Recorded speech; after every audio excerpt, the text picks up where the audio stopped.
One of the first things she said was just like, what is the point of a food critic in the era of Yelp? Like, your job's irrelevant. I was like, whoa, snap. Like, shots fired. Everyone's a critic. We all have our own taste. The moment the smartphones came along and everyone was holding one in their hand, everything changed. I was at the newspaper for close to 15 years plus in various capacities. And then earlier this year, started my own Substack, which is a platform a lot of journalists have moved to do their own publishing.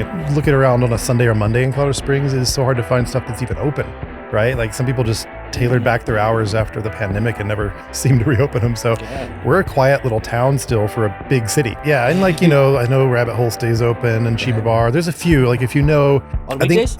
I think so. Yeah. Okay. Yeah. I think on the whole though, like there's just that sense that as the city grows, we want our scene and our culture to advance with it and not just stay stuck in the past. Support your local independent anywhere, whether that's the coffee shop, the bar, the brewery, especially the restaurant, because these guys are still struggling. Like we wouldn't know it because no one wants to project that image of like, help us, right? They want to like look professional, but behind the scenes, they're sweating. So like spend money at our local independents, help them out. That's my message. Welcome to the Colorado Springs Business Podcast, where we discuss business principles and provide real-life insight into the lives of everyday business owners and entrepreneurs. If you're watching on YouTube, make sure to subscribe or leave a review wherever you might be listening. Now, let's talk business. We interrupt this program to bring you our sponsors, the people who help make this show possible. Dope Tees. Dope Tees is one of our fresh new sponsors that we have for you today. Dope Tees is here to help level up your style game. They're all about killer designs and top-notch quality. Seriously, go check them out. As a matter of fact, I'm wearing Dope Tees right now. This is a tee that I'm wearing that is a Dope Tee. Episode of the founder and owner of Dope Tees is coming up soon. Be on the lookout. Or it's already here, so go find it. Thank you, Dope Tees, for supporting us and helping us do what we do here at the COS Business Podcast. Curious? Head over to Dope Tees' website right now. That's www.dopeteez.biz, B-I-Z. That's www.dopeteez. Yes, check it out. We're thrilled to introduce our newest sponsor, Pinnacle Advanced Primary Care. Are you tired of the hassle that comes with traditional healthcare? Pinnacle is here to change the game. For just $68 a month, you get direct access to your primary care physician without the need for insurance, copays, or deductibles. Yeah, you heard that right. It's healthcare simplified. The benefits of using Pinnacle Advanced Primary Care is strong doctor-patient relationships. Enjoy extended 30 to 60-minute office visits and get the individualized care you deserve. Convenient access to care. Whether you're at home or travel the world, you can reach out to your local doctor via chat, email, or video visits. Cost-effective treatment. Pinnacle believes in radical transparency, offering you cost-effective care without any hidden fees. So, if you're ready to take control of your health and be an active participant in your healthcare journey, Pinnacle Advanced Primary Care is the way to go. Visit their website at pinnacleapc.com. That's pinnacleapc.com. Franchise Succeed. Franchise Succeed brings a wealth of knowledge to the table. Boasting a team of over 6 decades of combined experience in franchising and financial planning. They specialize in helping business owners elevate their companies through franchising. What sets them apart? Expertise in multiple industries. Whether you're in retail, finance, or energy exploration, they've got you covered. Tailored strategies. They work closely with their clients to understand the unique needs and goals, developing customized investment plans. Ethical approach. Integrity and ethics are at the core of their operations, ensuring they work with only the best and most qualified partners. They can help you. From customer service policies to million-dollar marketing programs, they've got the expertise. If you're thinking about franchising your business or need strategic guidance, look no further. That's franchisesucceed.com. franchisesucceed.com. Our next sponsor is a company I like to call, and they like to call themselves too, Planet Duct. If you're in Colorado Springs and surrounding areas and you haven't heard of Planet Duct, you're missing out. They're not just any air duct cleaning company service. They're NADCA NADCA certified specialist. Here's what sets them apart. Powerful equipment. Their team is highly trained to give your air ducts a cleaning that is literally out of this world. Comprehensive cleaning. From blowing the dust from your duct vents to cleaning the truck lines, they've got it all covered. They even clean the return drop, blower wheel, and filter compartment. Safety checks. After all that cleaning, they do a free carbon monoxide check to ensure your system is safe. Time efficient. Depending on your home size and project scope, they typically take about 3 to 5 hours to get the job done, and they get it done right. So if you're looking to breathe a little easier, give Planet Duct a call. Trust us, your lungs will thank you. Visit their website for more information at planetduct.com. Our next sponsor is Recon Marketing. And you know what? I'm going to tell you why Recon Marketing rocks. Their expertise. They know the ins and out of marketing like the back of their hand. They have many of years of experience in doing this, and you can trust them. Free consultations. Not sure if they're a right fit? They offer a free consultation to help you decide. And if that wasn't enough, the co-host of this episode today right now is Marcus Alvarado, who is the founder of Recon Marketing. Custom solutions. Every business is unique, and Recon Marketing tailors their services to meet your specific needs. Results driven. They focus on delivering real measurable results. So connect with them today. Get your free consultation today at reconmarketingservices.com. That's reconmarketingservices.com. So now we're going to dive into this amazing episode. Welcome back to the COS Business Podcast. Today we're sitting here with a special guest, Matthew Schniper. I've seen your food reviews by just sitting in random restaurants, and I'm like, oh, I know that guy. And like they're like, they put it on a plaque and like they post it up, and they're really excited about the food reviews. Matthew does food reviews, but he also he's a professional journalist, and he has Side Dish with Schniper. Can you tell us a little bit about what that is? Yeah, it's an independent journalism endeavor. So I kind of make the joke, I used to work for the CS Indie, which would make me an indie journalist. Now I'm an independent journalist, which is to say working on my own. Yeah. So, yeah. But yeah, I was at the newspaper for close to, 15 years plus in various capacities. And then earlier this year started my own Substack, which is a platform a lot of journalists have moved to do their own publishing. It's a nice back-end blog platform. And so it's a weekly newsletter that goes out direct to my subscribers, paid or free. And it allows me to post as much as I want, food and drink content, cover the scene, keep doing what I've done for so many years, which is restaurant reviews, and then restaurant news, openings, closings, chef banter, bartender news, coffee news, spirits, the breweries. Anything and everything in the food and drink world locally is what I cover. And so my current model tends to be on like a Thursday or Friday, I'll publish my weekly food and drink news for free. And that's free to everybody always. And then like on the early part of the week, I'll tend to publish to my paid subscribers. They get like a 1 month early lead on that. That's kind of one of my perks for them. And it's just like $5 a month. So it's pretty affordable to come in and support journalism, get that little perk. There's a couple other perks. And keep me working basically is the altruistic part of that.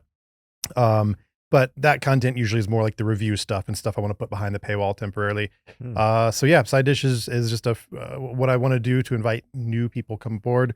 Just sign up for free. Let me email you once a week with food and drink content and keep you informed on what's happening on the scene and support our industry. Because another part of that for me is like, even though I will be like a watchdog of the industry, like in terms of reviewing them and being critical, at the core of that is still supporting and boosting the industry, keeping people engaged with it, sending people out to support our local restaurants, keeping them informed of just whatever's going on so we can like boost that culture, elevate the scene, and hopefully one day make us a real food city.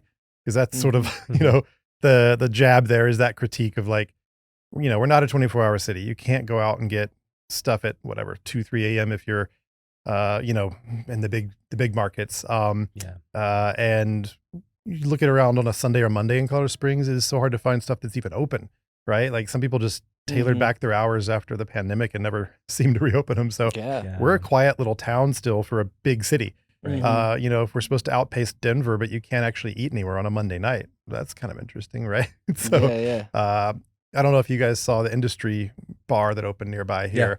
Yeah. In Dove Street, there's a V in it? In Dove Street. Yeah.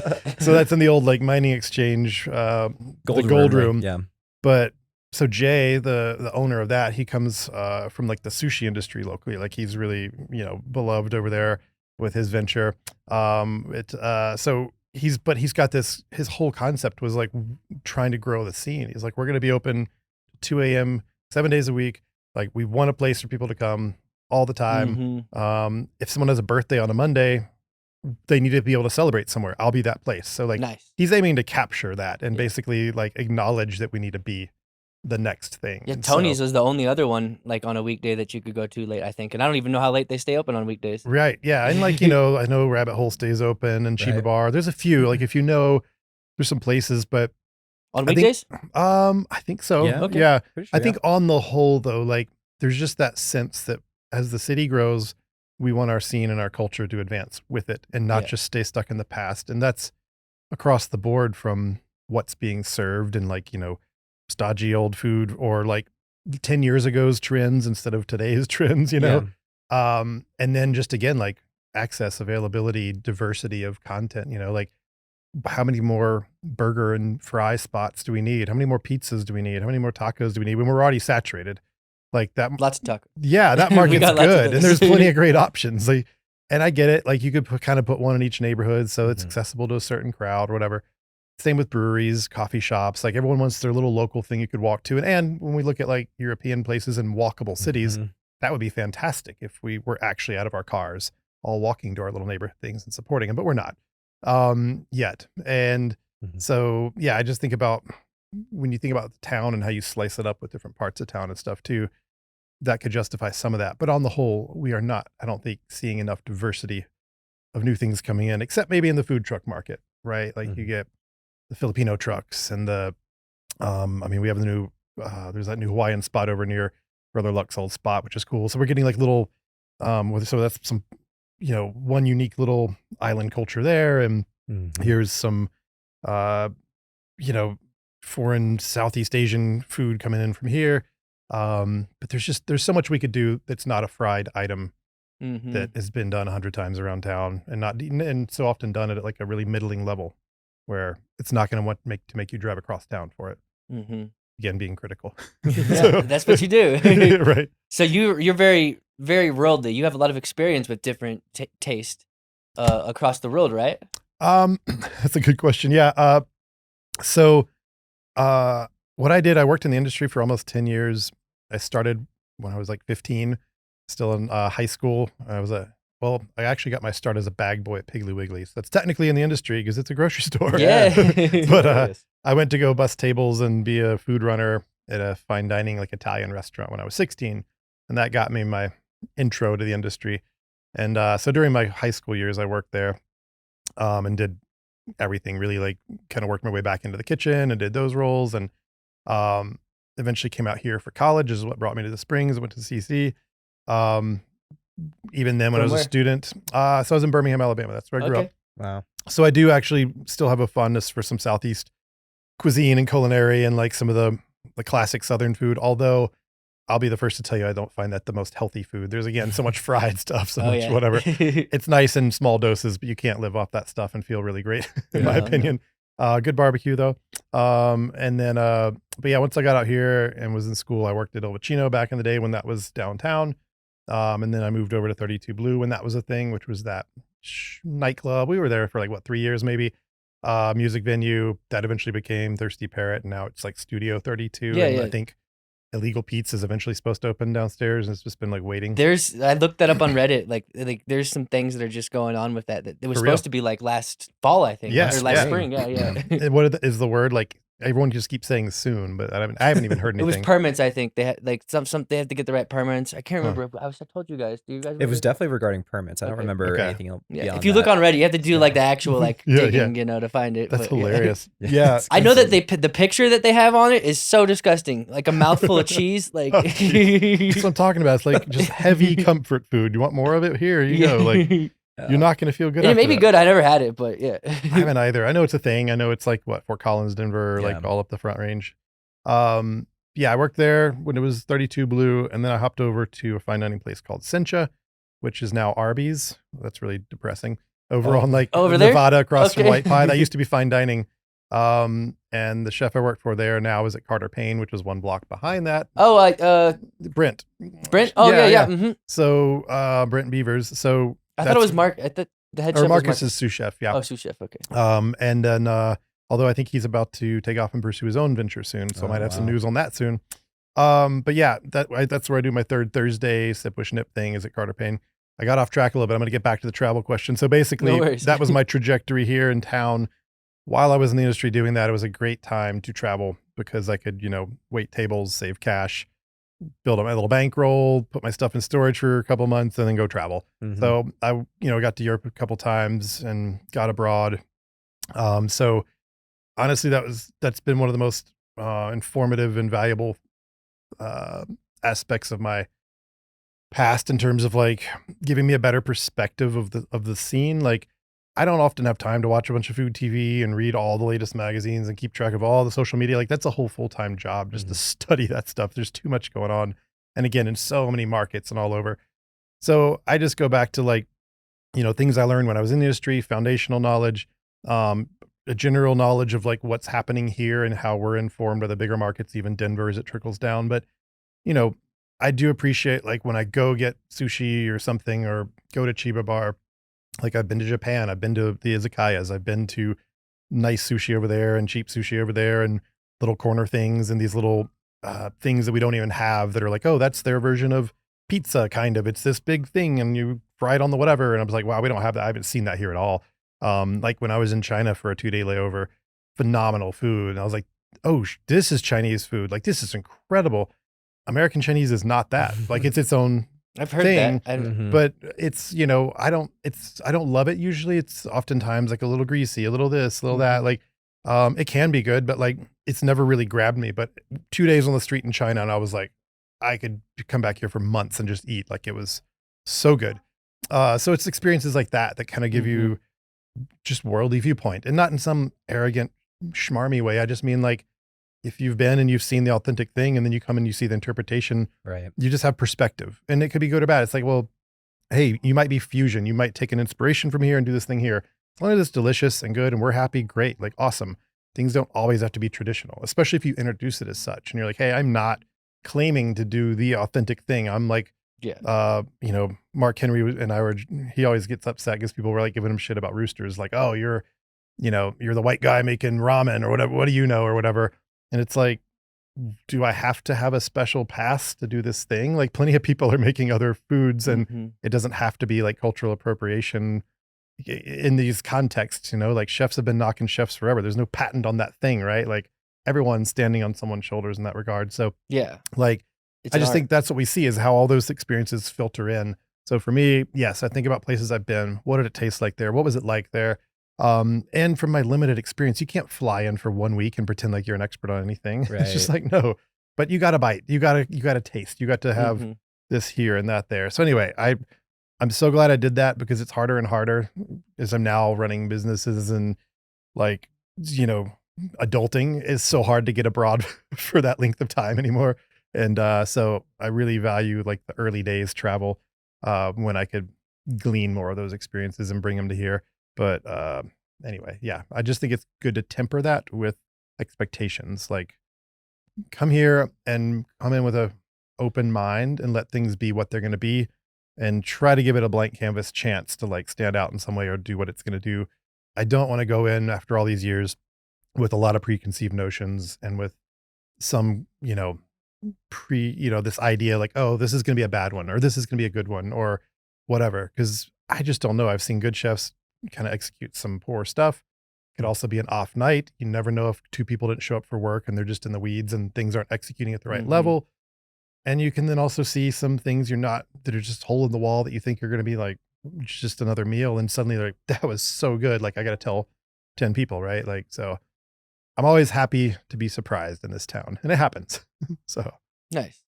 Oh man, that's awesome. Well, just some context here. If you hear sirens and stuff, it's because there's a parade going on downstairs. Yeah. We are located in downtown Colorado Springs. So it's so nice of you guys to throw a parade for me. Yeah, to come on your show. Yeah. The budget for that must be outrageous. So thank you. I'm honored. You're welcome. You're welcome. Well, it's so funny that you're telling me about a lot of this stuff because I've always been my girlfriend has a very good palate for food and I don't have a good palate at all. But I'm always fascinated what she can pull out of food.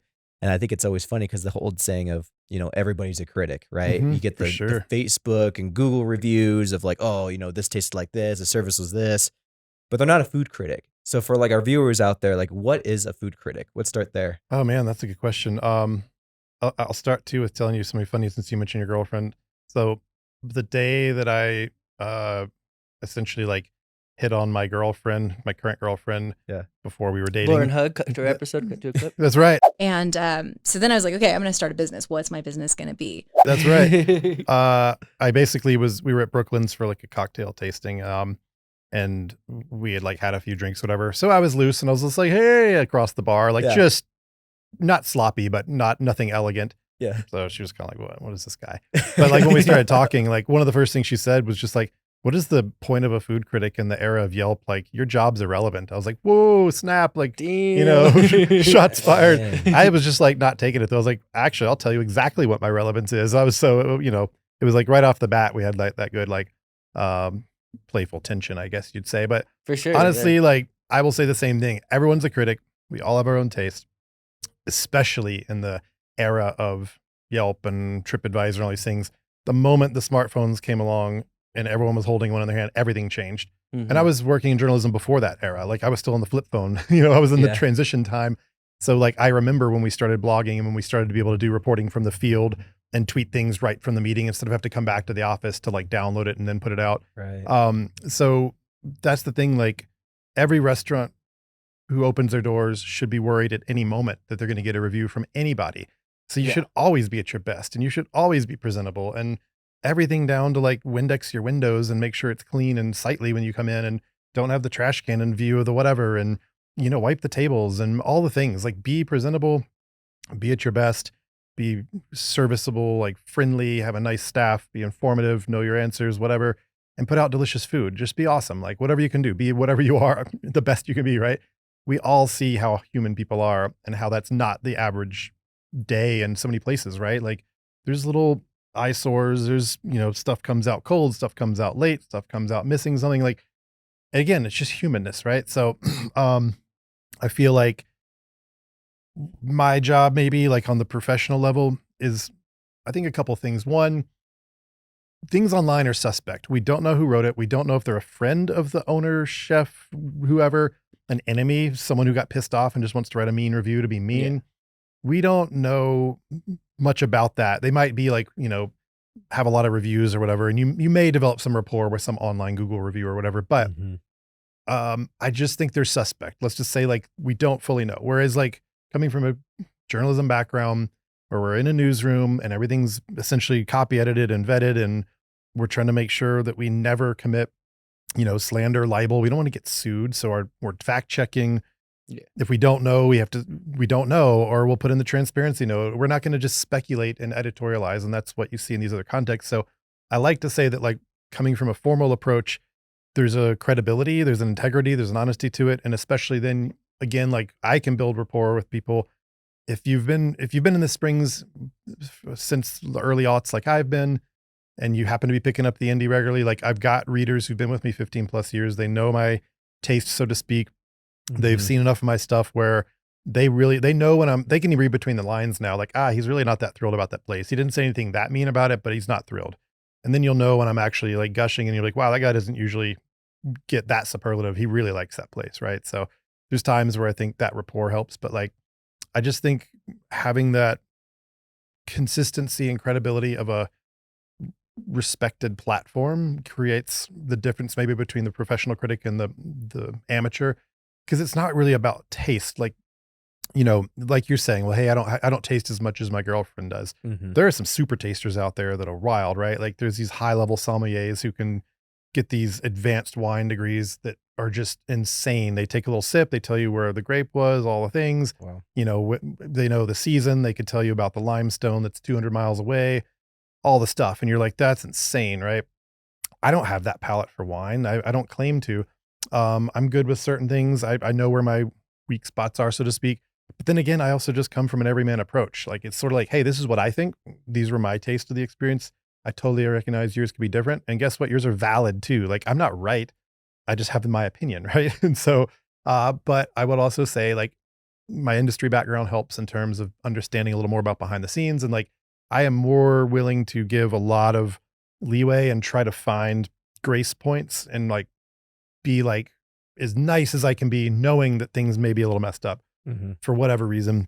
I think the pandemic really made a lot more people empathetic and compassionate to the industry in that context. However, I think they've slipped into bad old habits and people are being mean again. We see it with airline Yeah. stewards, and then with servers too. I'll tell you these horror stories of just being treated like garbage. Mhm.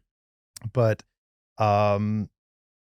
I think I just lost what I was talking about. Next question. I don't know. Well, you seem to have a lot of journalistic integrity, and my mom worked in the newspaper industry, so I was raised like with there's levels to how you report on things. Mhm. And that seems like it's been something that's kept with you. Said you're no longer with the indie Yeah. and you're doing your own thing, but yet you keep that journalistic integrity with you. So what is that part of you? Is that That's cool. That's a it great seems like you've been question. doing it for a long time, and it seems like you uphold that to like Yeah. a big core piece of who you are. I think more than it's almost to a haunting degree. Like I was having this conversation last week with Lauren because I went to my friend Corey Hutchins also runs a Substack.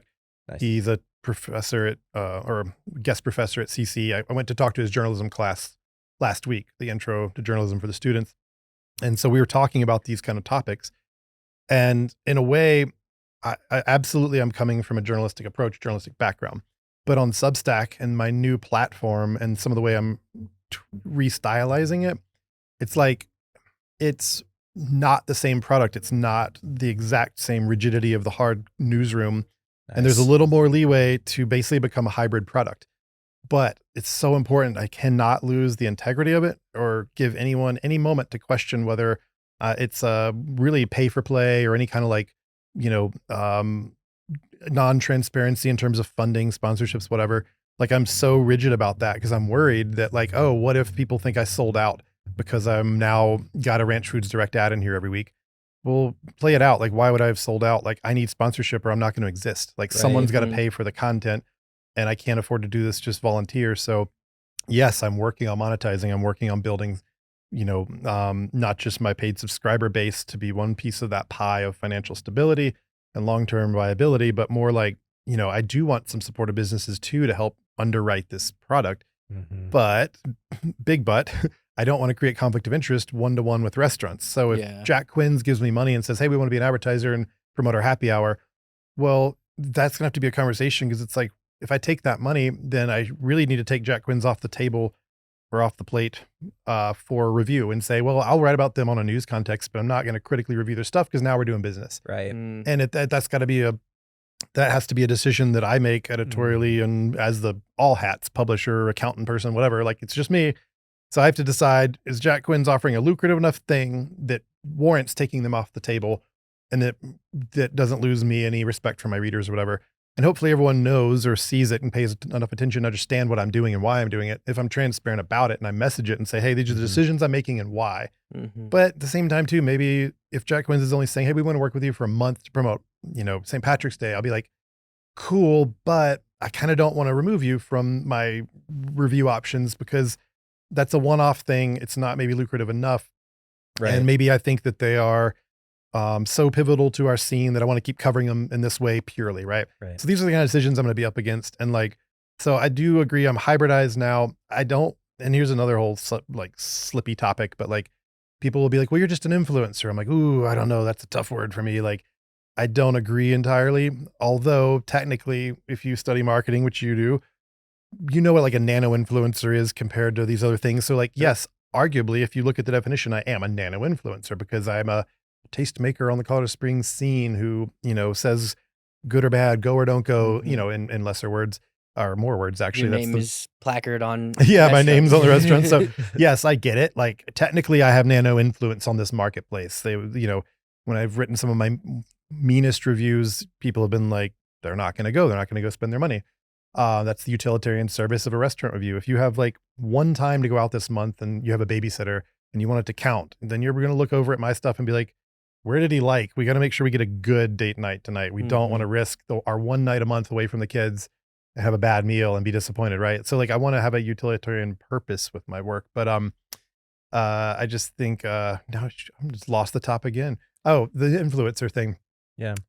What I'm worried about though is when I hear that word, I think about all the people who are just making TikTok videos and random stuff where they're going to go in, they're going to go take the free meal or the paid meal. The companies will pay them to go places. Mhm. They're going to shoot their little video, put some cute music behind it, create a Mhm. reel or whatever, say a date that it opened or whatever, and tell you, oh, it's fried chicken, right?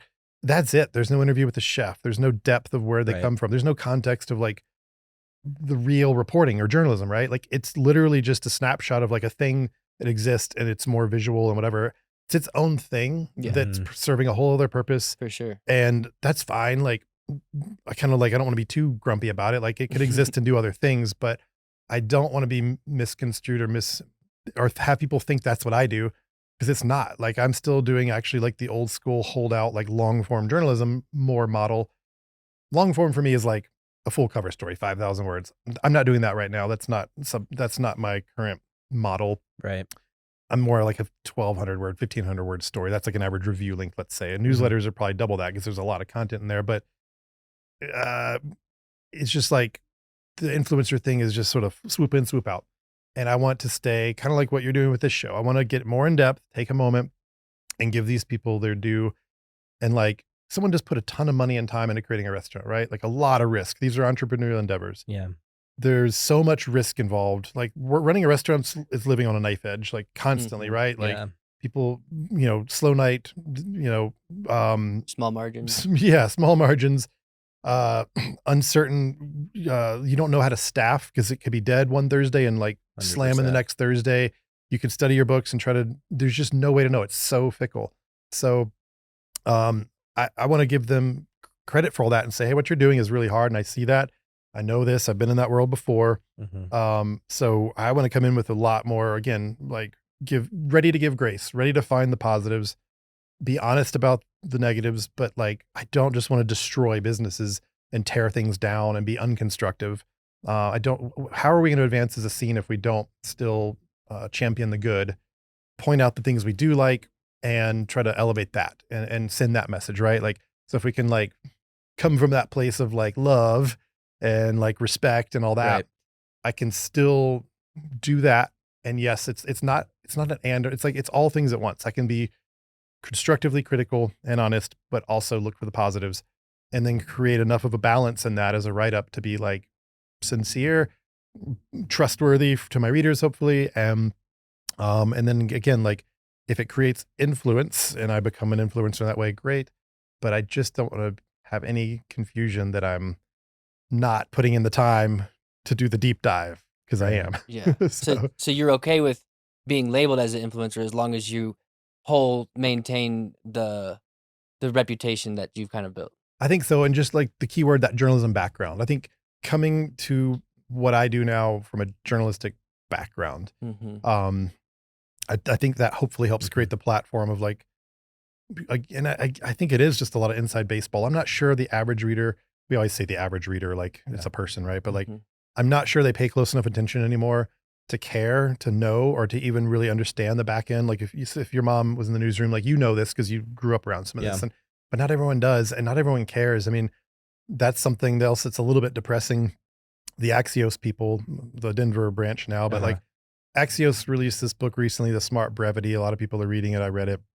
In fact, Corey had them come down last week or this week to teach the kids like their little Axios model. But it's essentially like the depressing part of it is you start reading it, they're like, attention spans have plummeted. People aren't paying attention. It's time to write in headlines and bullet points. And you got to convey your story in this much space now, because that's all they're going to give you and they're going to bounce. So what their model essentially is like distill it into like the snapshot, couple little blips. And then there is the last bullet point is they usually use these little teasers like dive deeper or go deeper or for more. Call to action. Yeah, call to action. If you click that, then you can get to the next page where they will start to lay it out more and you'll get a little more long form. Gotcha. So you filter out all the people who you can find the people who do want to find. Yeah, that's true. And then if you're doing like the back end metrics and like the little nano data stuff, you can be like, oh, I'm going to direct email that person because they're following me. They're reading all the back end, right? Yep. Nice. But at the end, if you study that though, we have to adapt to our readers, our viewers, our listeners, whatever. And if they're not going to, if they're not going to sit through an hour long podcast, right? It might be to your benefit to distill this down to the perfect 15-minute edit just to hopefully capture them. But even then, somebody will be like, 15 minutes? No way. Well, we actually do address that. We don't cut it down to 15 minutes, but we make 1-minute clips. That's awesome. We make 10 1-minute clips. So almost like in a way. No, you guys are savvy. I watch what you do. You're doing it well. But yeah, that's the thing. Like we're all having to adapt to how the marketplace has changed. And so if I was acting like I did in the newsroom in 2005 now, I'd be dead in the water. Like writing only for print. We weren't even blogging at that time. That wasn't around. Wow. All the social media stuff hadn't really launched in the way that it has. Yeah. We weren't making reels and clips. I wasn't having to go do all these extra things. And like, it was constant adaptation. Like, if all the industries out there, like, I don't know, I'm sure there's others that have just been constantly evolving along with the technology and everything else. But like, journalists it's been brutal. I mean, you've seen newsrooms have shrunk. Everyone's losing their jobs. That's why I'm on Substack. Like, I mean, luckily I've maintained a great relationship with the paper. I still syndicate to them. We have such longevity that it's easy for me to have good dialogue with the editors. There's no reason to burn bridges. And even when I was getting laid off, it was like, cool, well, let me know if you need something. And then they were like, yeah, if we can, we will call you back, of course, because that's the kind of relationship we had. And it was never personal. It's business. Like, that writing's been on the wall for super long time. We've watched the data every year of how many journalists lost their jobs. It's crushing. And that's the problem too. Like, not to get super off track, but like, who is going to cover the important news in the world when these budgets are so slashed that no one can afford to do it anymore? No one's doing it well. And what's going to prevail in the wake of that when that's absent? I mean, like, look at the really, really incredibly brave journalists, like, reporting in Israel and Gaza right now in some super dangerous spots, just waiting for a bomb to fall on their head.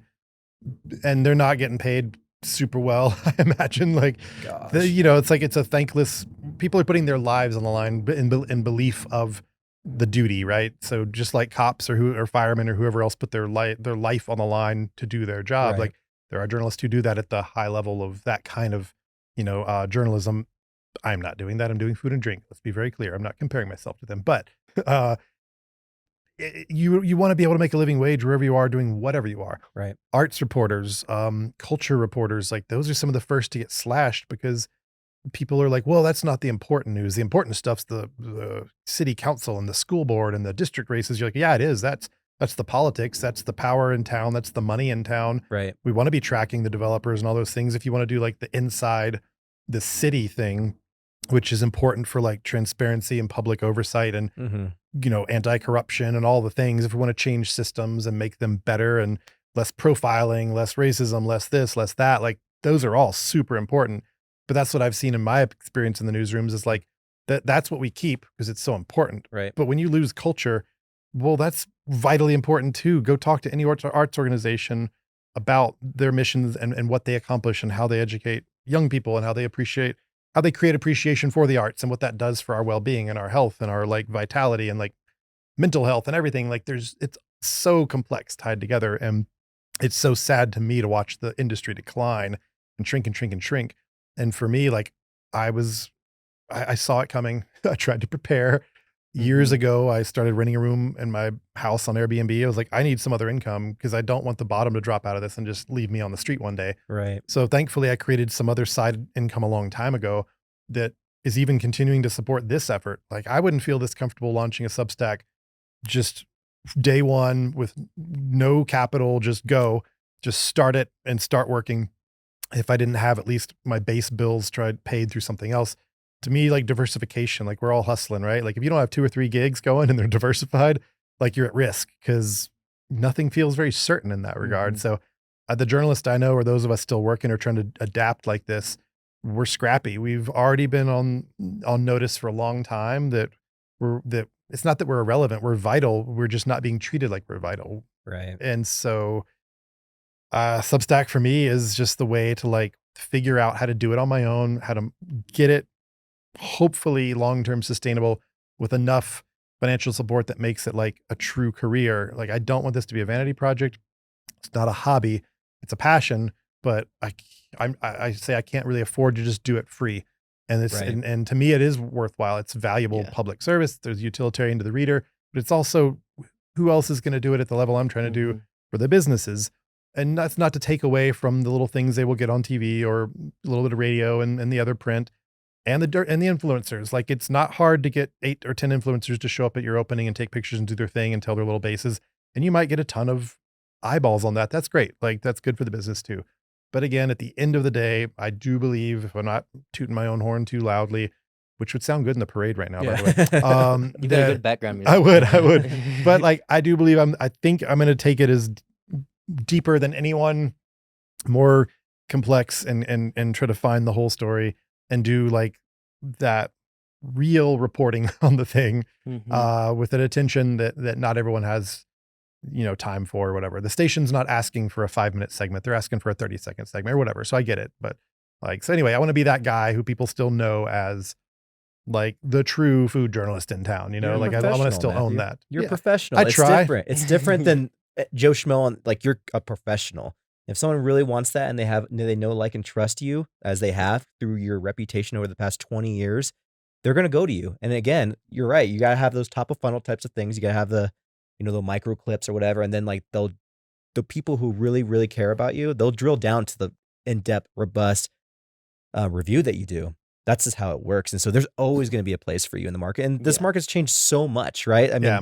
there's so much culture narratives there of like journalists. Okay, few bad actors, but again, broad stroke on everybody of like, oh no, all journalists are bad because there's a few bad journalists out there. Or the same thing with police. It's I happening know. everywhere. I don't buy into that all cops are bad crap. Like my brother's a cop and I'm like, he's great.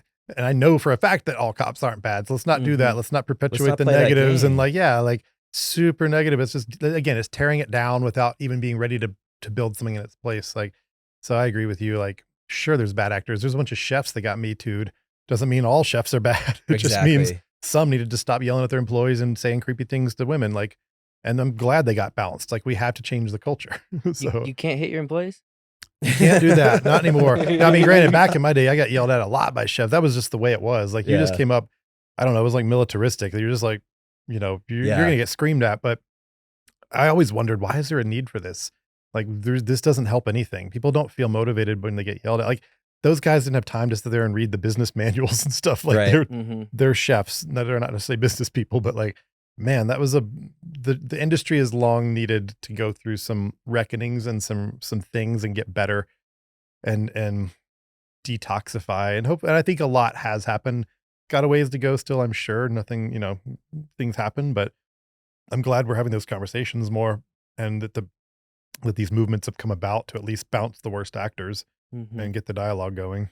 I think it's a very interesting time just because I think at first we had the professionals and the culture narrative was to hate on the professionals. And then you had the rise of independent media from not necessarily professionals, but there was the rise of independent media, podcasts, YouTube, or whatever it is.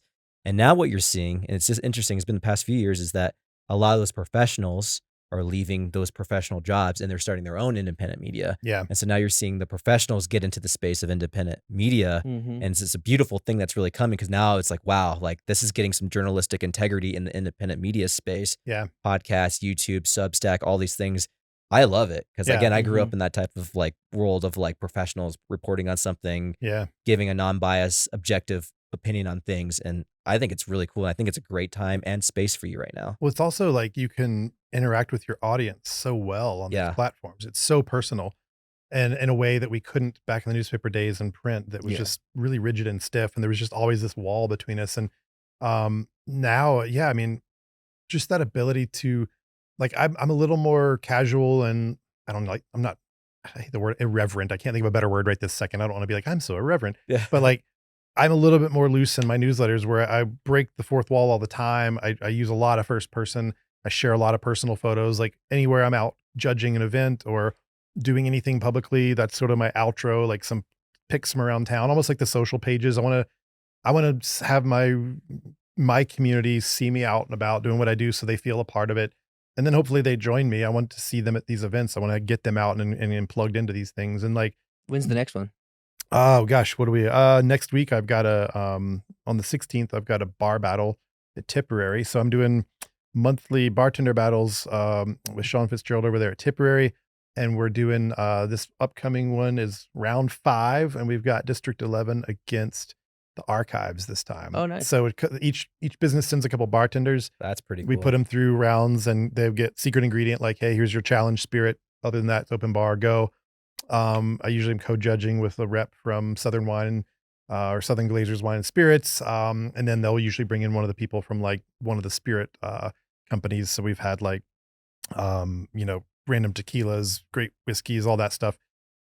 And it's a great way to spotlight bartender talent and that whole little subculture of our industry. Yeah. And get people excited about, just the creativity of mixology. Like it's brilliant what they do. And so that's a really fun event. It's totally free. And it's also free samples, which is super cool because over the years, I didn't like going to events where you see people doing like the chef battle or whatever, and you never get to actually try anything. You're just like, oh, it looks great. I wonder how that tastes. And then that's it, right? We flipped that. We're like, no, they're going to make their competitor drink. And then the moment while the judges are conferring, they're going to batch it for the whole room. So Oh, they that's make cool. like a whole bunch and then pour it into little sample cups and take it around. So the audience gets to try every single drink along with us judges. And at the end, we kind of do like a little people's choice vote too. It's a great way to like, it's an active participatory fun night. And to be honest, for free, you can almost tie on a little buzz if you want. Not trying to glorify drinking culture. I'm super into like mocktails and sobriety culture too. But in this context, I will say, if you want a free buzz and a good time and to participate in this really cool creative atmosphere, come by Monday at Tipperary, 6 to 8. That same week is my third Thursday at Carter Payne. So that's also usually 6 to 8. We'll usually run a little bit long on those. And Thursdays? Third Thursdays. And that context is, I'm just there to hang out, have, be available for people to come tell me about their food and drink experiences. We invite them. So my paid subscribers at even the $5 a month level get their first drink free, which is actually has like a $7 to $12 value, depending on like a beer versus a cocktail. I'm a paid subscriber. Come by, man. Free drink. That's awesome. So like that's what I'm trying to create with my perks is essentially like, if you came and saw me every third Thursday and that you just like made that your habit, and you had that drink, then you've essentially paid for your subscription for the year, and gotten to be plugged into this little, dialogue or whatever. Now, granted, like, of course we want you to have maybe stay and have one more drink and maybe have dinner and try like Chef Brent specials that night. Mm-hmm. I eat there every single time. It's like, oh gosh, what is he doing tonight? They got We're a doing good like charcuterie board. Oh yeah. And he's been doing a lot of pig roasts and stuff. And so Okay. they've had like some really good barbecue nights. And so like, I get it. Like, hey, first drink's free. Yeah, of course. Stick around, like spend a little more with us. Please do, like support the business, but it doesn't have to be that. You could always swing in one time, claim your perk, peace out, whatever. But even my free subscribers can get like, I think it's like 20% or $2 off their first drink. So still like it's a discount, it's something. Mm-hmm. And then, the context otherwise is just hang out. We usually sit at a community table. We just socialize. When it's nice out, we'll go out in the patio. There's cornhole and stuff like that. We've had some live music. And then some weeks we'll have a guest, sponsor, like Spirit Maker or someone. Like we've had 291 come twice and we've done like Nice. tastings with 291, which is awesome. I love those guys. And then, this week ahead or on the 19th of this month, we have a really interesting cider, distributor. And they're called like Pet Na ciders, which is, I can't remember the full term of that, but essentially they're like spontaneous, yeast kind of like culture created and then bottle conditioned finish. So they have a little bit more like natural effervescence. So, they're kind of wild. They're like funky. I kind of think of them as that like weird farmhousey Saison version of ciders, but some are from like the West Coast, like Paonia area. I think a couple are coming in from Spain, but I did a tasting with them a couple months ago and I've already tried these and they were like really interesting. So that rep is going to be with this month to do tastings of that. So again, if you come by, claim your free drink and go over to that table, take little sips of that, learn about that thing and check out this new product that like might be new to you. It was new to me at the time. I was like, I haven't seen this little lineup of things yet. So that's always exciting. Like I love seeing something new. Like when I'm again, burgers and fries and pizza, we've done it 1,000 times, right? Like, oh gosh, what do I say about this? But when you see something new like that, you're like, oh, sweet. Here's an opportunity to like educate my readers too about what I just educated myself on and like try a new thing out. So anyway, those are my next two events. And I'll be co-judging some other things soon, like Gingerbread and Jazz is this upcoming weekend. And there's a chili thing at Ivy Wild on Sunday. I'll be there too. So it's been great. I've been invited to a ton of things to come judge. This will be out in a couple of weeks, so those will probably already be passed by the time this is out. But you do it on the third Tuesday or third Thursday? Yeah, I think it's so third Mondays and third Mondays tends to be the bar battles and third Thursdays tends to be the third Thursdays is always the Carter Payne. That Monday thing just shifts if we have a 4 or 5 Monday month or something. But anyway, I'm always gonna have it on my pages so people can come to my Substack, Side Dish with Schniper.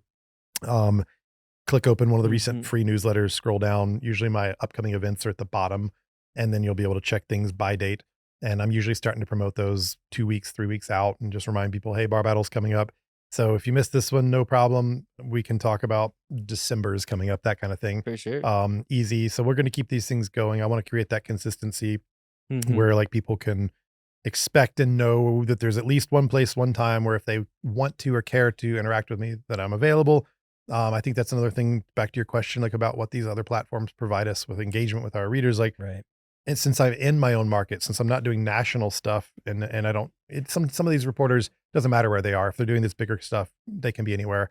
But for me, since my beat essentially is my local domain, it's Mhm. great to be able to like hyperplay that up and be available, be, super reachable. My email and numbers on my page, any point in time, people can send me leads. They can ask me questions. They can comment on the post. They can comment with the social media, like, you know how it works, but like that level of engagement, I think, is what helps grow the audiences and hopefully make these products long-term sustainable. So, that's what I'm working on too, is just like claiming more readership. And I think some people might still just be reading me in the indie and still haven't really paid attention to pay, oh, he's over on Substack, even though it's like the bottom byline, like, hey, come over here, there's more. Again, back to the attention span and the Axios thing.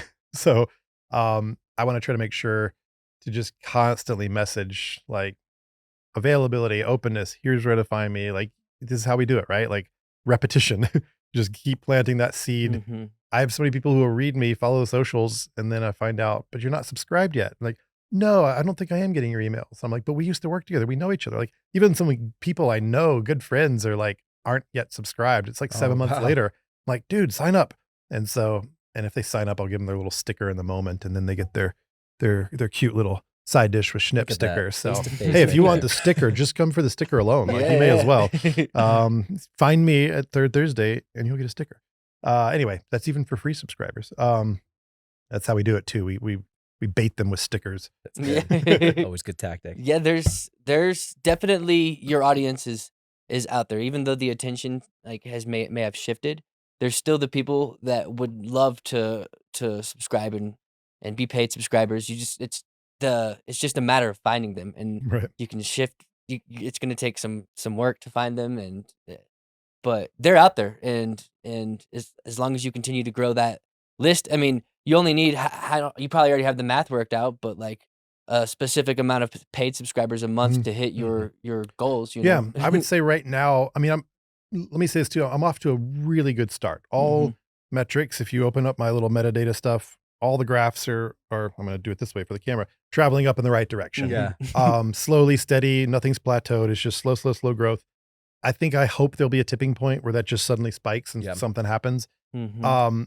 But to your point, like, yeah, like I think it is, it's just reminding people. Here's the thing. I almost a question for you though. I'm sometimes worried that people just don't want one more email in their inbox. There's so much spam. There's so much stuff they're being marketed to all the time, right? The idea of asking them to accept one more free email almost seems like a burden. Like, man, I don't know. Something I have to open that. I have to move it to the trash, whatever. It's like, there's the people that actually want it and look forward to it. I've told people like, hey, Mhm. you're like our local eater, like the eater, the publication, not like a local eater, like yum, yum, yum. But anyway, Yeah. they're like, I can't wait till your newsletter shows up every week. It's like getting my news, like you're like eater, right?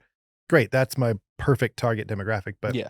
I need that other person who's willing to just receive that email, open it. If there's not something for you that week, just scan it, then move it to trash. It's fine. Like, oh, it's a coffee blurb and a brewery blurb and then something about a chef. Oh, I'm not interested in that. I'm looking for only whiskey news, or I'm only interested in Italian food. That's fine. Like, come for whatever you want. Take it or leave it, right? But I hope that people will start to find value in all of it and realize, oh, I came just looking to see what opened or what's new this week. I happened to learn about this other thing that I had no idea. Like this week, I got random stuff in there. Like, we went up to a mini golf place in Denver for Lauren's daughter's birthday before my IKEA visit, which was my last recent cover story, this IKEA story. Because I'd never been to IKEA. That was the premise of the story. And I went to go eat the damn meatballs. And Oh yeah. it's fun. You should find it on my page. It's Cool. again, it's a satire piece. It was fun to write. Yeah. But we were there for this mini golf place before that, and it was super cool. Like, it's way Instagram friendly, like highly designed out. Yeah. This company that came out of Australia, they're called Holy Moly. They have a full bar, craft cocktails, all that. Like, it's slick. It's good. So I was like, I don't cover Denver very often. I really try to focus on the Springs. Like, this is my beat. And Denver's just such a monster. It's so big yeah. that I don't want to distract from, like, there's businesses here that opened 6 months ago I still haven't gotten to, that are like on my list of like, need to get there. Because I kind of believe that like everyone at least deserves some servicing of acknowledgement of like telling my people like this exists. So Denver's just a distraction. It's like, that's just one less thing the placement that I put that blurb could have been in a local blurb. I'm always like guilty in the back of my head, like, crap, it's a Denver thing. But then again, when it's cool, we all go to Denver for something. Yeah. Like we all go there occasionally for a date night or for the show or for the concert, and we will decide to stay the night before so we don't have to drive back, all that stuff. Mm-hmm. Well, here's one more option when you're there. Like, and that I just snuck that into the middle of the newsletter. Like, hey, by the way, here's this other thing. Meanwhile, like the lead item was, about 2 local chefs who've created another food blog that I'm trying to promote their work. And then I've got, again, like a list of upcoming stuff and just little random tidbits. So again, I hope there's something for everyone. I hope to build the audience through, again, diversity of content.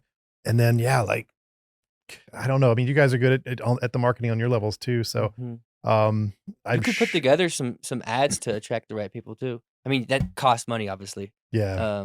But I could imagine attracting the right audience through advertising.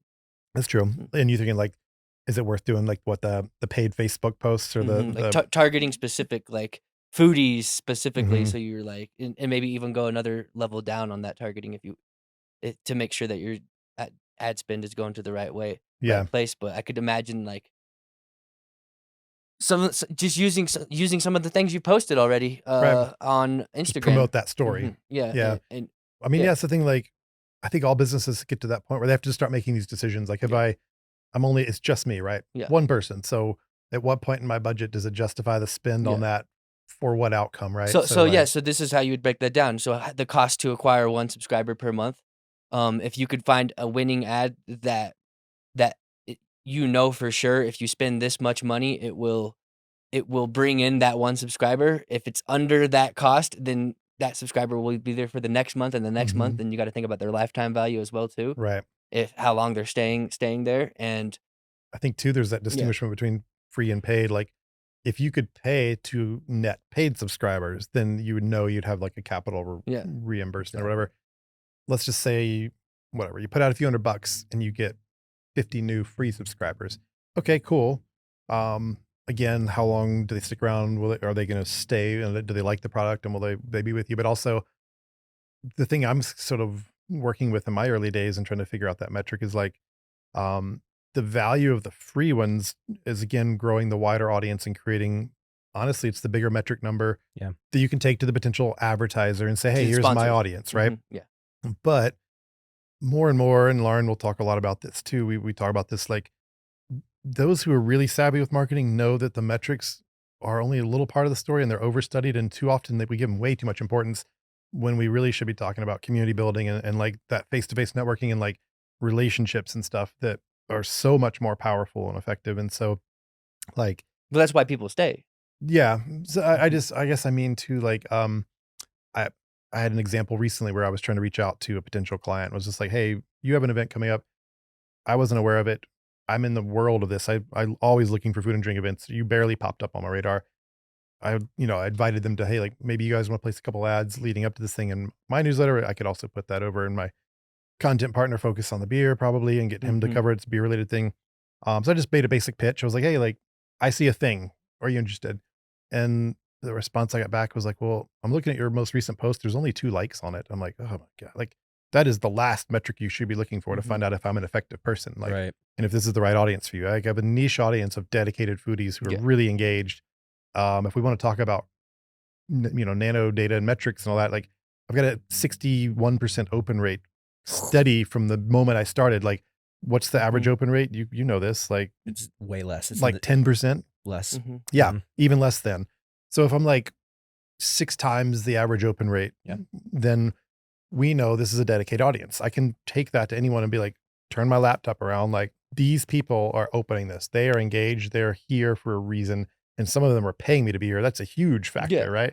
Well, those are the right metrics. Right. And so if you can run some ads that will build that audience, then you can take that number, like this is the audience that I have. And it doesn't matter about the social media because if you have those other numbers to show them, did you show them those other numbers? Yeah. And that's the thing. Like, I feel like, or there's you ever know when you're in the room with someone who you're like, I'm not sure you're getting it right now. Okay. That's fine. Like you wish you could get to the other off. You're like, oh, I wish, do you have a manager I could talk to? It's like, I just didn't feel like we were on the same page. And I feel like that particular conversation, I don't think the person had done enough homework to actually see who I am, what I've done, what my track record is here, who my audience is, and understand like, hey, this is not a rando. Like You can't I'm an sell someone who established doesn't thing. see the value.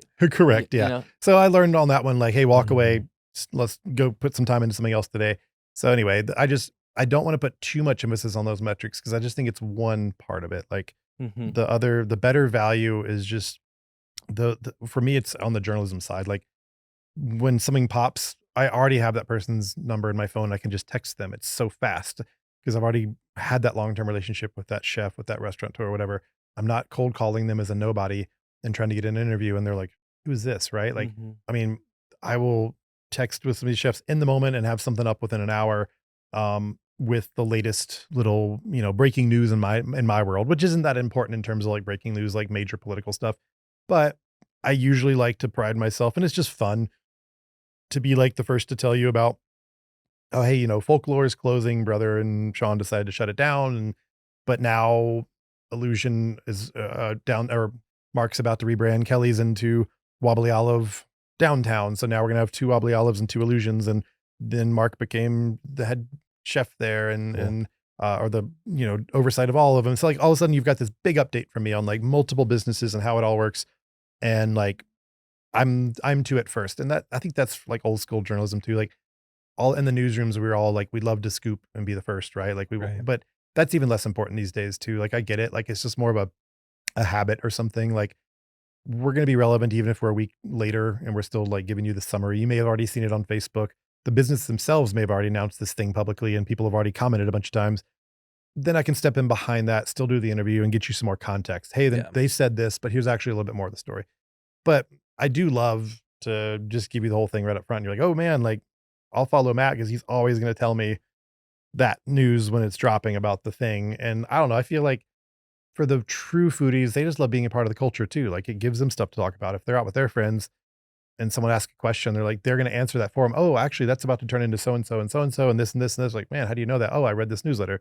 And hopefully that's where I get the organic share of someone being like, oh, that's free. Cool. Sign me up. So, I mean, occasionally I'll be sitting here and like 3 new subscribers will pop in. No idea who those names and emails are. So it is happening. Like some organic stuff is growing, which is great. But anyway, yeah. Your foundation building, and that's a huge piece. So anything in Yeah. marketing, that's why social media posting and doing all that is so important. I have a story. So I run Tiny House. I put together a Tiny House festival. That's how you And and I so- first talked years ago. Yeah, long time ago. And so when COVID happened, obviously no event. So I had 2019, and then my next one would be 2021. I had 2 years, and I didn't miss a beat on social media. I posted every single day, and I built an audience. I think we started with an audience of like 7,000 followers on Facebook, and then it was by the time the event happened in 2021, it was at 30,000 Wow. followers. Cool. Just building and building that foundation. And when I was ready to finally be like, all right, like I've given you all this great information. You guys know, like, and trust me. Here's the call to action. Here's the next event. Mhm. Buy it. Biggest event I've ever done in my entire life. Wow. 2021. And it's because I had built that foundation over that much time. And then when I finally hit something that they're ready to buy or ready to interact with, they were ready for it. Cool. And so like building that, it's so different. You're right. There's a lot of emails. There's a lot of advertisements out there. Mhm. How are you going to make yourself different? Well, the user has to know, like, and trust you. Right. They have to like really trust you. You have to be the pulse of what they're looking for. Beyond just food, you're talking about things that are going on in Colorado Springs downtown in the business end. Yeah. Like you're hitting me on 2 different points because I want to know what's going on in downtown. I work downtown. I want to know Right. everything that's going on, what's opening up, all these different things. I love food too. So you're hitting 2 different parts of me. So the know, like, and trust is like 2-pronged with you. And so it's so important. So those things that you're doing, those long-term things that necessarily don't have the most measurable results, at Yeah. least now, we'll probably have them in a couple of years from now. And that's Yeah. the long game, right? You're playing the long game, and the people who play the long game are the ones who win. They're always the ones who win.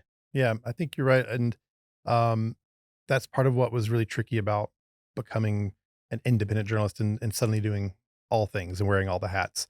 I kind of joke about this because I wear my fedora as part of my Yeah. branding and my sticker, and I have like 6 or 7 of these, but it's like if I could assign each one of them a task, that's the accounting and accounts receivable and payable because I'm doing all my books.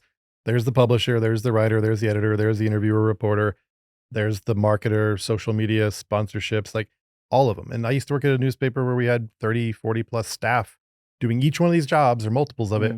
And now it's just me. So like I don't even have an average week. I work from home. I'm flexible. I write till midnight sometimes. I write early morning. I'm all over the place.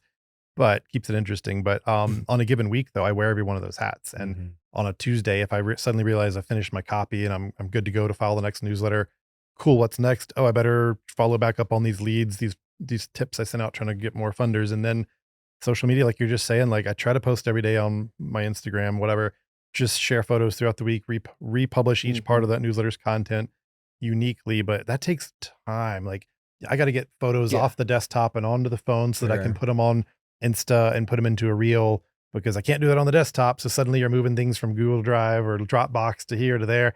Just moving art and getting it reclipped and getting it laid out and then putting it together and all the stuff, like 30 or 40 minutes will go by and you're like, that was one Oh post. yeah. Like, is this even worth it? Right. Like you're like, I could have been writing, I Yeah. could have been doing my next interview. And like, I think back to a few years ago where like all I had to do was report and write and produce Mhm. content. That's it. And I did still do some of my own Mhm. pushing of my own stories. We learned a long time ago that helped as an adjunct to what the paper was doing, but I didn't have to do all this other stuff. So now you're back to like, it's just as a single entrepreneur business owner, you're like, how do you do all the things when it's just you? And as all businesses, eventually you decide to grow. Oh, maybe I should hire this or hire that. Like, Sure. I haven't even made enough money to pay myself yet. I'm not going to hire someone yet. Like I got to do this, you know? Yeah. So my growth will be dictated on just how many hours during the week that I can be working. And then at what point do I need to have that work-life balance, take a break and, peace out and go do something, right? Like get out in nature and take a hike like later today. Cause like, you just can't be a workhorse only. Like these jobs can't eat us and ruin our lives. Like it's either got to be sustainable and enjoyable and all that. But that's another challenge too, is just, I think we're all go-getters like in our own ways. Like Yeah. we put in some mad hours, we hustle hard. You got to turn that switch down sometimes and give yourself the break. And For sure. Boundaries with your mental health are huge. Yeah. It's something I've had to learn many times in my life. That's the same lesson sometimes I learn over and over and over again, right? Depending on how focused I am on things. But like building that personal brand for you has been very big. And the Substack piece of what you're doing is actually a newer tool that's been very beneficial for a lot of people out there. Because again, you Mhm. say a lot of emails, but there's a lot of benefits from different stacks of emails, right? And anybody will know if they're looking at their email, like you have to capture someone's attention in Mhm. 5 seconds. Yeah. You're going to look at it for maybe 3 or 4 words, right? It's going to Yeah. be something very interesting. So again, that subject line is very important. We can get to marketing all day long, but the cool thing about Substack and a lot of ones that we've been mentioning on the show, is it Beehive, right? Is that the one I like? Beehive is another one, is they have that paywall now for those who are really interested and want to Mhm. support local businesses. And I think that's super valuable. And it sounds like you're hitting that at a very high level and you're understanding it and you're learning it. That's where the consistency will be playing the most to you, is Yeah. that you learned a tool that you're very highly effective and you're able to plug into it very effectively and you're able to be on it, as opposed to like social media, you're gonna have to do too. Yeah. But this is a platform that you're actually fluent in. So that's got to be like the main core of how you push your content out. And so you're already kind of doing it already. You're Yeah. building that foundation. It's just on Substack, which is great. I mean, that's a tool. Like I said, I'm all my clients, I'm getting them back on email marketing for that purpose because it's changing so much because of the paid subscription model. There's a lot of businesses out there who are making a lot of money just because of their email lists of Yeah. folks that they have. That's a big part. If you're going to sell a business eventually, whatever it is, the email list is very, very valuable. Sure. So it's good things that you're doing is what I'm saying to you. And you have a pulse on what's going on in this city. And I was going to ask you that too, is like, you have a very robust career. You've done this for 2 decades. Why Colorado Springs? Why are you staying here? That's a good question.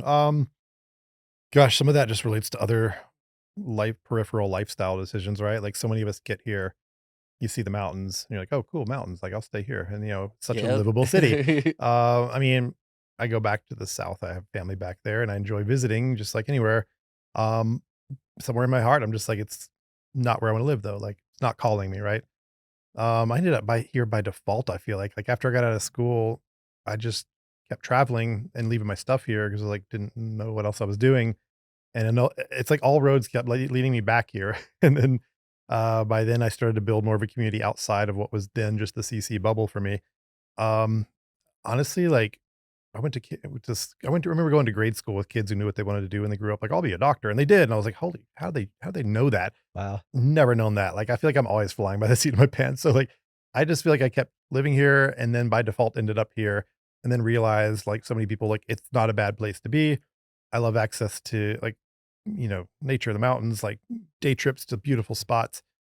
I've been here like in the spring since 97 and there's still so many places in this state that I haven't seen that I want to go. And I've taken tons of little road trips and there's an abundance of hiking trails and all the things. So like we have it good here. I really think we do. And then I just found myself like really being dedicated to the scene and this industry the longer I stayed around it. And so like now I have so many contacts and friendships and like people inside of the industry, again, bartenders, baristas, chefs, restaurateurs, all that, like that I feel like I have a community here, right? Like we feel like we belong somewhere probably makes the sense of home. So if I picked up and moved to another market just to chase trends or just to be, oh, I want to be in a big city near like, really high end food or something. Well, I'd be starting from zero. I wouldn't be able to start a Substack there with any paid subscribers, probably. Right. That would be like, you know, literally zero, no contacts, no friendships, no media net contacts, whatever. And here, like in the early days, I used to have to go out really chasing a lot to go find everything.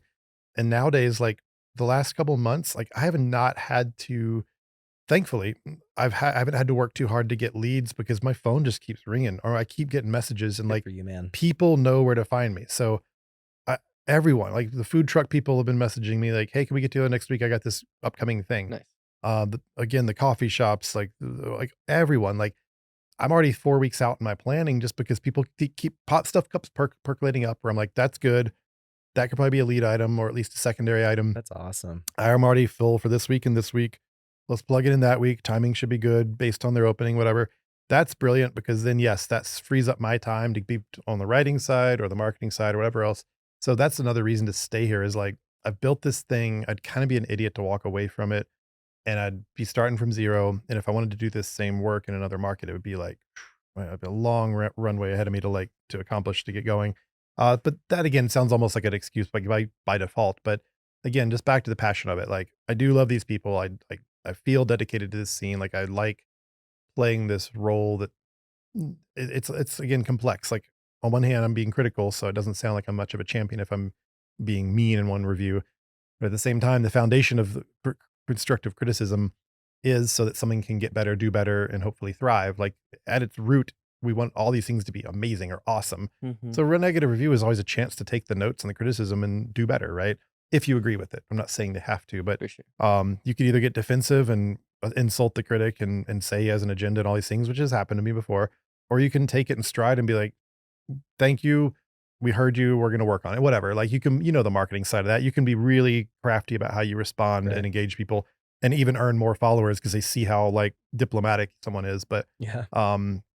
anyway, like I think it just boils down to I still like being here, feel dedicated to the scene, love peripheral Colorado stuff, and it's a great hub to travel. We got Denver nearby for the biggest concerts and all the other things we need. Right. And then this city soon enough is going to have all that because we just keep growing and growing. Like if anything, I'm worried about how fast we're growing, and Yeah. I don't want to be in a Denver. Like I don't want to be in the giant city. And It grew fast too, from Yeah. what I've seen. well, you see, I mean, we've just got cranes all around us. Oh Yeah. yeah. And I'm kind of like, I'm conflicted. On one hand, I think infill is great. I don't want to see endless urban sprawl out into the plains and Yeah. just draining more water resources or whatever. But at the same time, like infill does mean just big city straight up. And so, suddenly traffic's bad, right? Or it's been bad for a while, but like it's worse. And then you start noticing those things. You're like, man, I used to be able to find a parking spot, but I can't find anything. Or it takes me 20 minutes to do what used to take me 10. And that's when you talk Right. to people who left markets like Atlanta or Austin or whatever.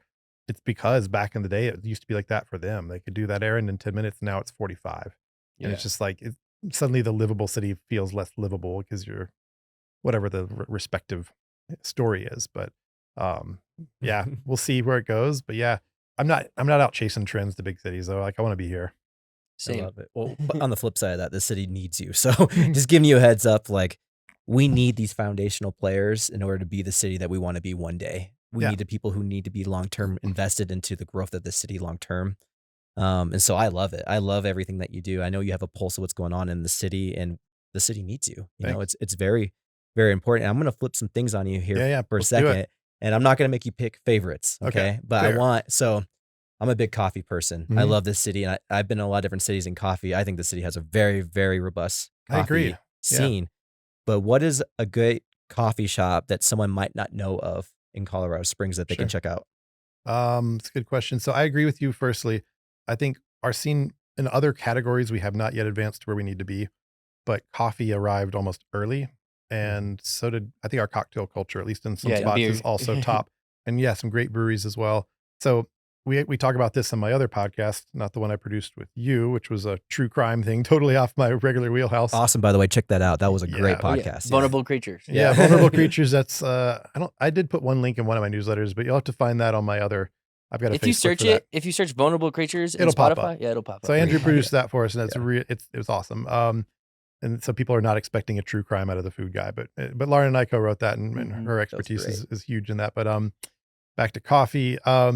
I did another podcast with the indie called State of Plate last year, and we did talk about this concept of why did drinks arrive ahead of food here, and in some markets, food came first, then drinks followed. So we were riffing on that with some, and I'll let you guys listen to the full answers from Yeah. what the chefs had to say, but we have a really solid third wave craft coffee scene, some awesome shops. So, I mean, I can go find a place I'm happy with just about in any part of town.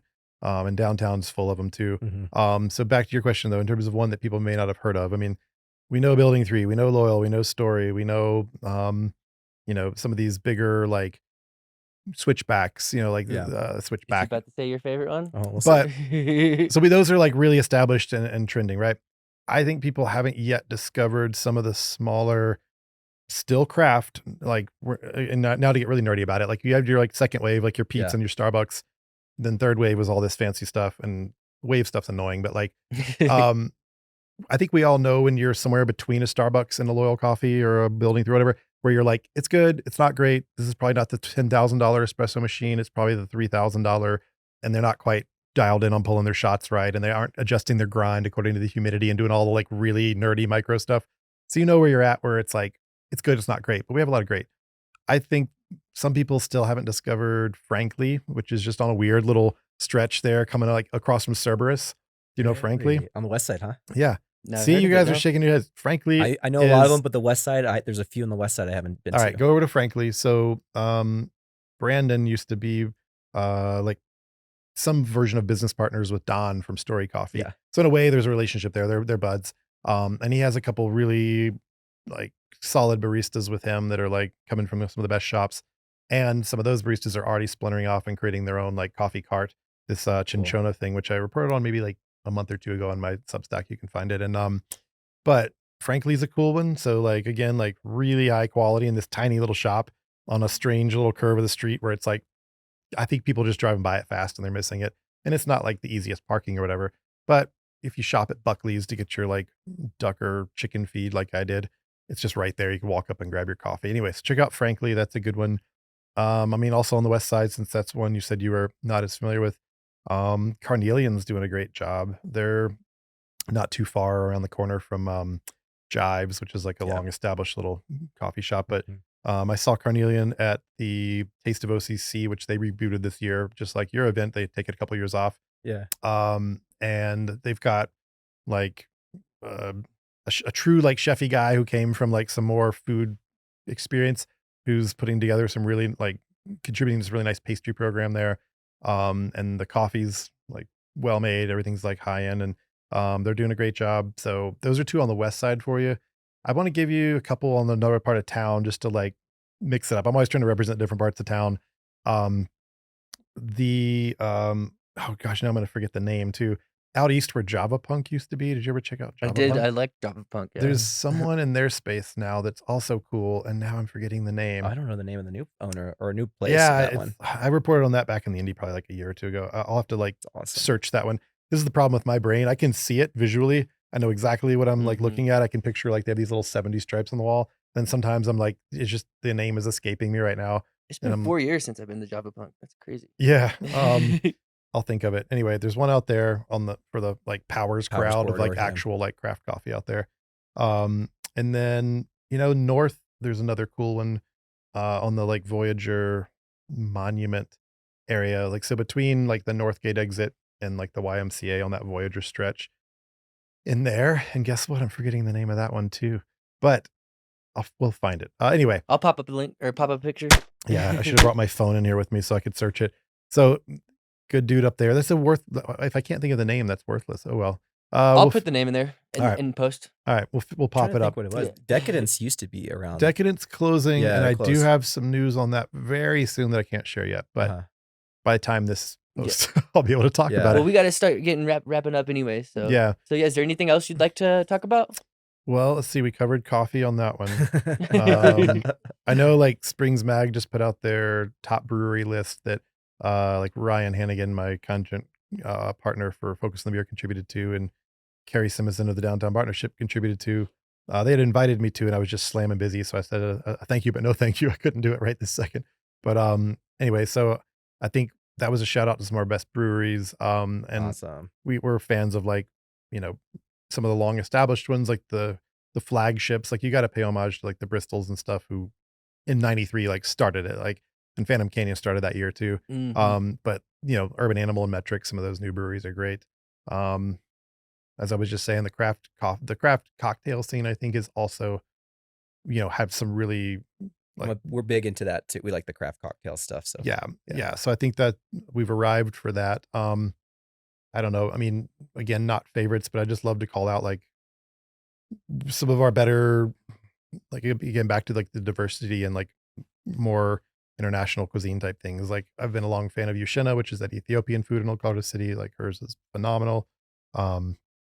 Like I think we're getting better as a scene with more, there's tons of good sushi spots. I mean, we all like Chiba Bar because it's like the industry spot, and everything they do is awesome. But I'm also a fan of like the old places, like Adams Mountain Cafe and Margarita and Pine Creek. These really long established 30+ year brands, food's really consistent, special spots that just, at least for me, I've been going there 20 years now, so I feel a lot of familiarity with those. So I mean, yeah, as a wrap up, I would just say like I think we're on the right path.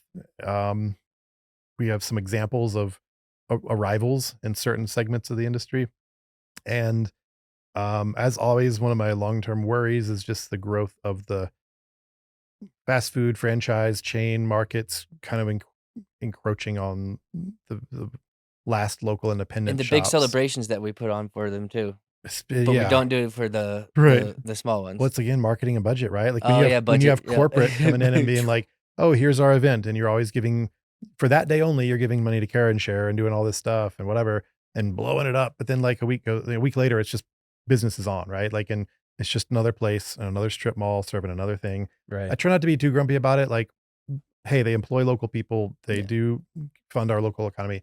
They create jobs. They some of them do act like locals in a way. They still are community participants in Mhm. other ways. And whether that's through financial sponsorships of teams or something, or just like being a hub for something, like I'm not saying they don't belong at all. I just worry about the proliferation of them. Like, okay, so we got a Shake Whataburger. Shack. Do we need 5 Whataburgers? Yeah, I exactly. was at a local spot last night up north off Interquest, and I was looking down out the window and I looked at the line for In-N-Out. It was insane. I was just Like, talking about that. We were just talking about that insane. before Like you came on. Yeah. just you would thought it was like a high school football game. Like just cars everywhere going in and out. I'm like, That's the only reason why I haven't gone to In-N-Out. I don't. Yeah, I haven't eaten it yet. Well, I just, you know what? Like, I don't want to. I want to go to Bingo Burger or Skirted Heifer. Yeah, I want to yeah, spend yeah. that True money that. at a Let's local go. burger place every time Shout if I out to can. both of those. We love those places. Bingo Yeah. Burgers, Skirted Heifer, Any Bambino's. Green Line Grill, like Green Line- oh, man, gosh. anywhere. Like Yeah. there's so many good local burgers Yep. for that, right? So anyway, I worry about that, and like where we spend our money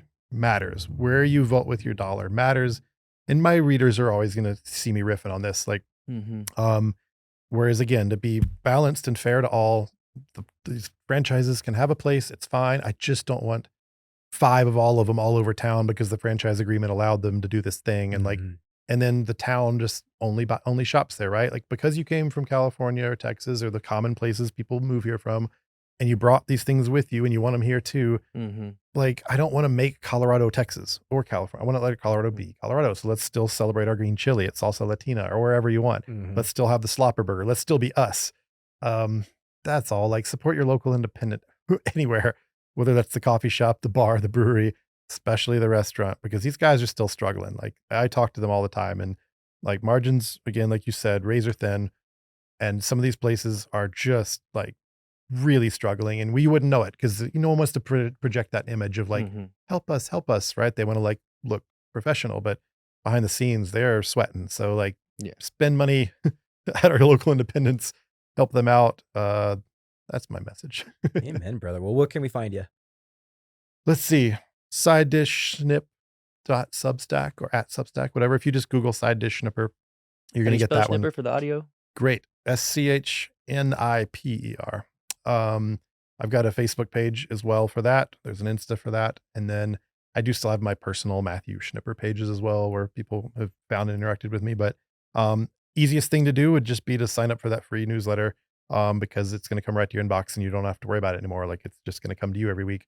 And if you decide that there's value for you there, the larger you, the audience I'm talking to, hey, like, it's $5 a month or $50 a year, and I will work my butt off for it.